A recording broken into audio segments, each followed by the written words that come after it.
makhluk hidup mampu bertahan hidup berkat tubuh mereka yang diciptakan bersesuaian dengan tekanan atmosfer di sekeliling mereka. Meski kita tidak menyadarinya, namun udara di sekitar kita memberikan tekanan 1 kg pada setiap sentimeter persegi kulit kita. Namun demikian, tubuh kita dan semua makhluk hidup lainnya telah dirancang agar bersesuaian dengan tekanan tersebut. Samudra tersusun atas zat yang bahkan lebih berat daripada udara, yaitu air.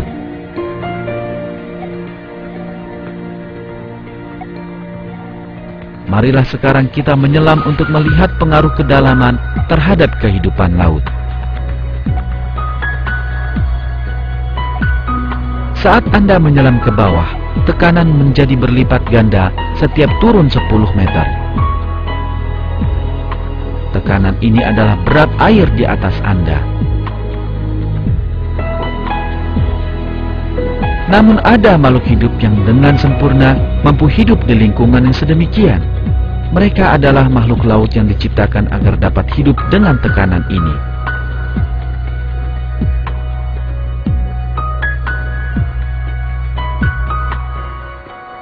Sinar matahari yang cukup hanya dapat menembus 100 meter ke dalam lautan dengan leluasa. Makhluk-makhluk yang mampu berfotosintesa dengan sinar matahari terdapat di kedalaman ini. Contohnya adalah terumbu karang, wilayah yang dipenuhi kehidupan.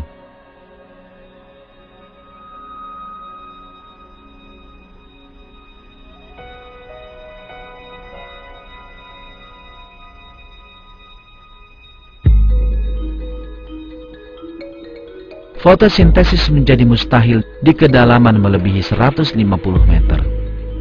Anda tidak akan menemukan tumbuhan apapun di sana. Namun, Anda dapat menemukan makhluk-makhluk yang memakan sisa buangan dari makhluk yang hidup di permukaan, seperti bunga karang.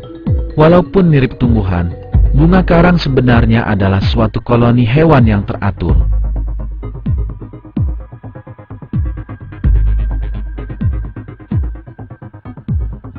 Saat menyelam hingga kedalaman 300 meter, seseorang akan menemukan lereng dengan kemiringan yang tetap. Ini dikenal sebagai beting benua. Beting ini memanjang sampai sejauh 250 km dari pantai. Bila Anda menyusurinya, Anda akan sampai pada kedalaman 4 km. Pada kedalaman sedemikian, suhu air turun hingga di bawah 4 derajat. Tekanan air mencapai 400 kali tekanan di permukaan. Tidak ada cahaya dari permukaan yang mencapai kedalaman ini. Keadaannya gelap gulita. Pada pandangan pertama, suasananya tampak seperti gurun tanpa kehidupan. Namun bila Anda dengan sabar memperhatikan sekeliling, makhluk-makhluk yang menarik mulai muncul. Kehidupan terus berlangsung bahkan pada tekanan setinggi ini. Tatanan kehidupan ikan-ikan yang memikat ini telah dirancang agar dapat bertahan terhadap tekanan yang sedemikian besar. Anda akan bertemu ikan yang segera akan Anda saksikan untuk kali pertama, yaitu ikan-ikan legendaris yang tidak pernah muncul di permukaan.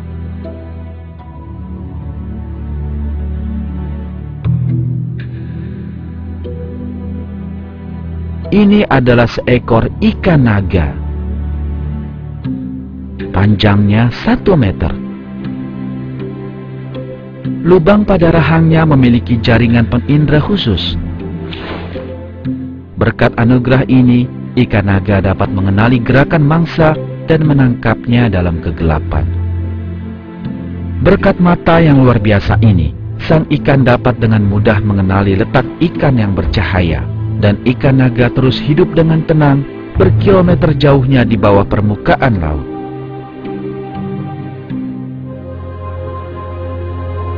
Ini ikan prajurit, panjangnya sekitar 50 cm.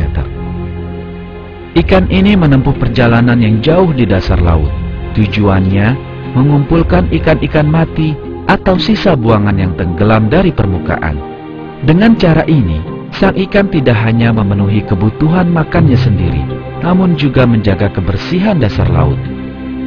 Lubang pemantau di lehernya mengenali sumber getaran di dalam air, dan dengan matanya yang besar, ikan ini membuntuti ikan mati yang tenggelam sampai ke dasar. Allah Maha Kuasa telah menciptakan ikan prajurit untuk hidup di kedalaman 3000 meter. Daripada menjelajahi dasar laut, ikan kaki 3 lebih suka menunggu di satu titik. Sirip dada ikan ini memiliki ujung yang panjang dan sirip ekornya memanjang ke bawah. Hal ini membuatnya berpenampilan khusus, seolah-olah ia berdiri pada 3 kaki. Sang ikan menghabiskan waktu berjam-jam dalam kedudukan seperti ini di dasar laut, menunggu lewatnya sesuatu yang bisa dimakan. Mata mungil ikan kaki 3 hampir buta sama sekali. Di belakang kepalanya terdapat 2 antena panjang atau alat peraba. Karenanya, ikan ini dapat merasakan gerakan terlemah di dalam air dengan teramat peka. Rancangan kaki 3 adalah karya dari suatu kecerdasan. Allah Maha Perkasa telah merancang bentuk makhluk ini sesuai kebutuhannya.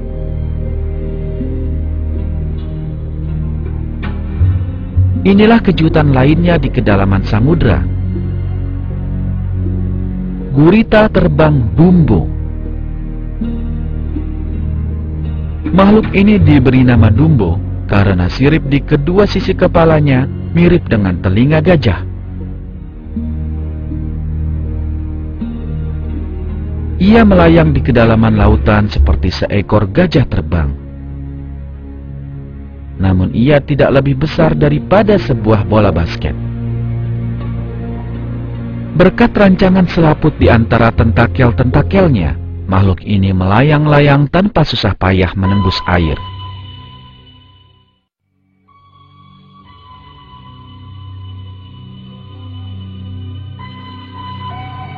Penglihatan prima sangatlah penting di dalam air yang kelam ini untuk memperoleh makanan dan menghindar dari terkaman hewan lain. Masalah teramat penting ini telah terpecahkan pada sejumlah makhluk dengan menggunakan siasat penyamaran diri. Ini ikan kampak. Ikan ini hidup pada kedalaman 1000 meter dan panjangnya 10 cm. Matanya yang besar terletak sedemikian sehingga dapat melihat ke atas. Itu karena pada kedalaman seperti ini, ikan cenderung memburu ikan lain yang lewat di atas mereka.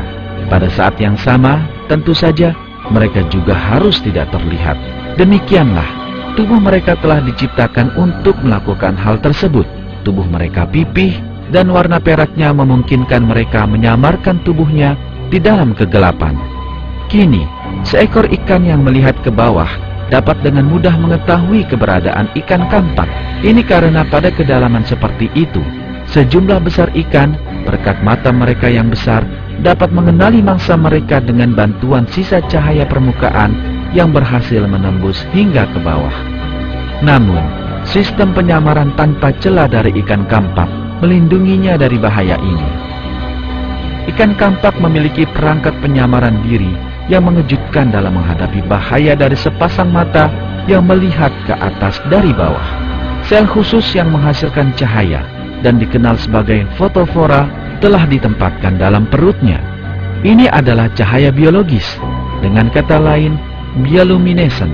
Cahaya ini dihasilkan oleh reaksi kimia yang dipicu oleh bercampurnya 2 zat kimia berbeda. Sel-sel di dalam perut ikan kampak meniru warna cahaya yang tersaring ke bawah dari permukaan dan mengeluarkan cahaya dengan warna yang tepat sama. Penyamaran cerdik ini membantu sang ikan agar tidak terlihat dari bawah sehingga sulit bagi pemangsa untuk membidik mereka. Nyatalah bahwa sistem pertahanan yang mengagumkan ini adalah hasil kecerdasan